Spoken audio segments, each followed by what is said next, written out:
Bismillah ar-Rahman ar-Rahim. Alhamdulillah. So in this video, inshallah, we're going to be talking about digital Arabic dictionaries. So different types of dictionaries that someone can use when learning the Arabic language.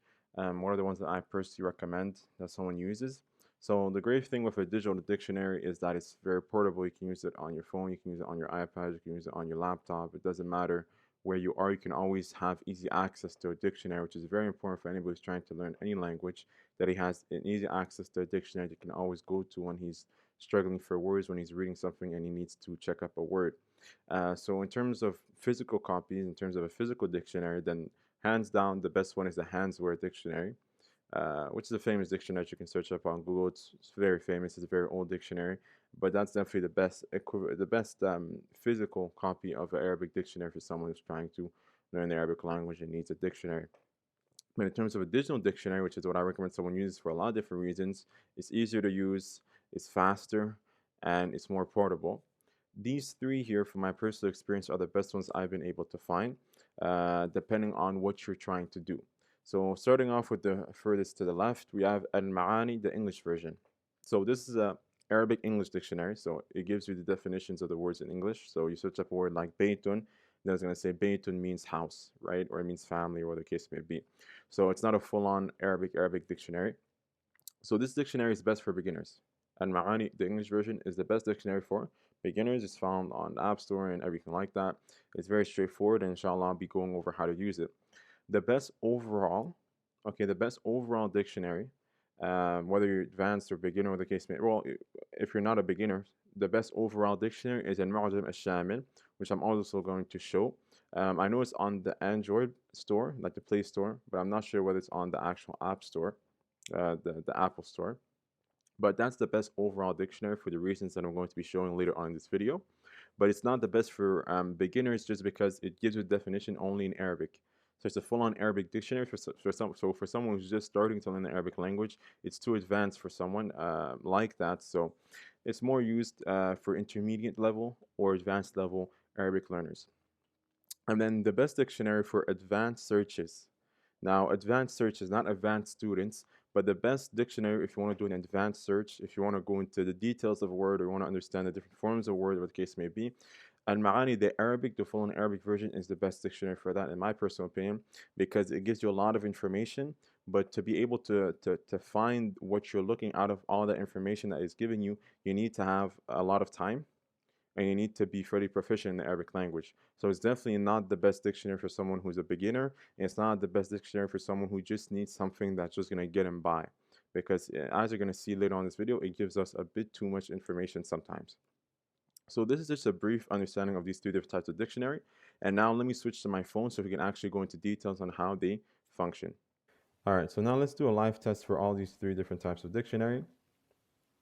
So starting off with the first one, Al-Ma'ani, the English version of it, and Inglisi. When I go here, it's very simple. We just have to type in whatever word we want. So let's go ahead and start with the word Baytun. So let's go and write the word Baytun. So I get two different options, Bayti and then Baytun. I want Baytun, so I click Baytun. And I get a lot of different information here, a lot of information in general. I get the first thing I actually get is a verb, which is not actually the thing I was looking for, which is bayyata, because as you can see there, you can't actually put the harakats when you're typing in the word. You just have to put in the huruf. So I get bayyata, which is a verb, which means to lodge, to put up for the night. Then I actually get the word I was looking for, which is baytun, which is number 2. Number 3, number 4 are just different ways, and number even 5 are just different ways that this word can be used. So sometimes the word bayt can even mean a street. Sometimes it can mean a family in a household. Sometimes it can mean a box or a case. Sometimes it can mean an apartment, a docile dwelling, a flat. So it gives you different ways that the word can be used, which is good. But the downside is that it doesn't give you the plural. So I don't know what the plural of baytun here is. And it doesn't give me any practice sentences in terms of how this word is actually used on a day-to-day basis. So this dictionary is good for beginners, okay, in the sense that it gives you the information that you need, but it doesn't give you enough information in terms of, the plurals, practice sentences or example sentences. And it does give you a lot of information that you didn't necessarily specifically want, like, as you can see here, the first word that came up was actually a verb. And then the last word here also has pretty much nothing to do with what we're talking about right now. So this is an example of how The pros and the cons of this app. So the pros would be that it is fairly simple. It's straight to the point. Cons is that it doesn't give you enough information, and it does give you, in a funny sense, it gives you a bit too much information that's not necessarily related to what you're looking for. One other feature that's quite nice with this app, though, is that you can actually typing a word in English, and then it'll give you the Arabic equivalent. So when I type in house, I get household, housebroken, housebreaking. I had all different types of words. So I want house. When I press this, it's going to give me the equivalent of house in the Arabic language. Obviously, the different types of house, so commercial housing would be Baytun Tijari, a bounty house, which I'm not even sure what that means, would be that. Gambling house, Jinnah house, and then we actually have house. But as you can see here also, it doesn't actually, it's not very specific. So here it gave for equivalent to house in the Arabic language, it gave usra, but usra usually is always used, in fact, for a family. So in this sense, the house here is being translated as in the non-physical sense in terms of the people who live inside the house, which would be a usra, family, ahlun, also family, ad, also family. And then you actually get the word that you're looking for, which is baytun. Okay, so as you can see here, it has its pros, it has its cons, but it is the best dictionary for a beginner because it gives you the definition of the words in the English language. It's very easy to use, it's very portable from my personal experience. So when somebody uses this for a long period of time and he starts having a good understanding of how words in the Arabic language function, sentences, and so on and so forth, he gets familiar with the language to a certain extent, then you can actually start using a full-on Arabic dictionary, so Arabic dictionary. And the best thing or the best app I found for that is in Mu'jam al-Shamil. So the second one right here. So this one right here, it has a lot of pros, which is that it's very specific and it's very easy to use. So when I type in bait, I get three different options. So I get bayyata, which is actually covers the verb, but I'm not looking for the verb.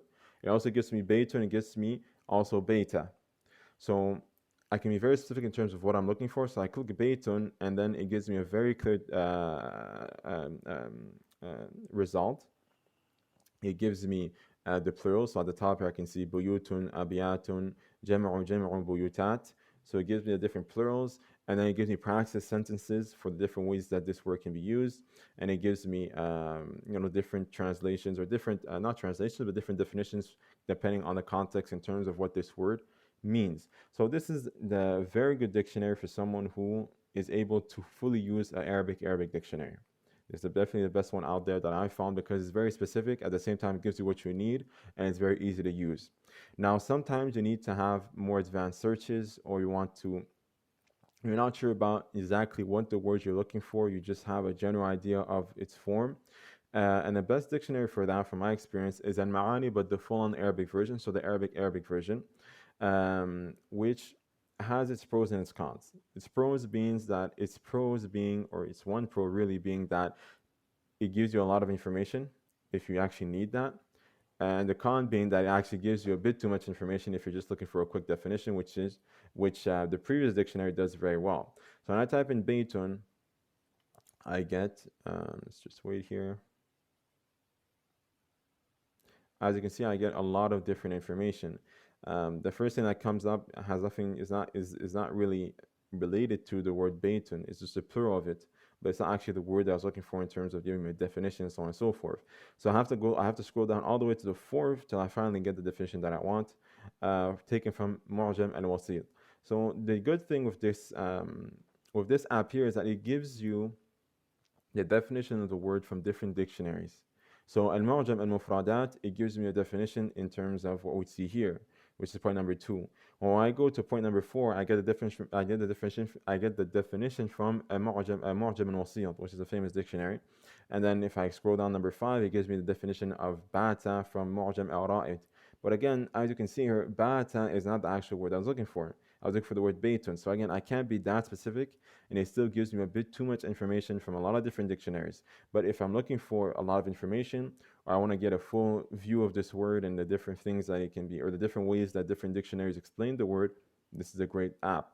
So it depends what your goal is. The best for beginners, no doubt, is Al-Ma'ani, the English version, just because it gives you the words, the definition in English. The best overall for someone who just needs quick definitions, he's pretty proficient in the Arabic language, is Al-Mu'jam al-Shamil. And then the best one for advanced searches, for people that are doing advanced searches and that have a good grasp of the Arabic language also, is Al-Ma'ani, the full-on Arabic version, which gives you the definition of the words from various different dictionaries. So, alhamdulillah, I hope there was some benefit in this video. And jazakumullah khairan for listening. ونعم والحمد لله.